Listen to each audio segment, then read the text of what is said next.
Le grand européen Robert Schuman était-il collabo? Philippe de Villiers, un ancien député français ouvertement europhobe, le prétend. Il avait cofondé Mouvement pour la France, un parti souverainiste aujourd'hui disparu.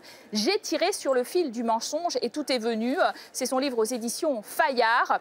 Il clame à tort une autre réalité historique, mais c'est lui qui donne finalement dans le mensonge. Il vise Robert Schuman, l'un des pères fondateurs de l'Union européenne. De Villiers se targue d'avoir dévoilé au monde que Schuman avait soutenu les accords de Munich et qu'il était ministre du maréchal Pétain. Dans l'absolu, ces faits n'ont rien de nouveau. Mais encore faut-il comprendre leur enchaînement et leur portée historique en les replaçant bien dans leur contexte, ce qui n'a pas été fait. Quand les Français signent les accords de Munich en 1938, ils sont persuadés que le traité évitera une nouvelle guerre mondiale. Et Schuman, comme les 4/5 des députés français, soutient cette démarche pacifique.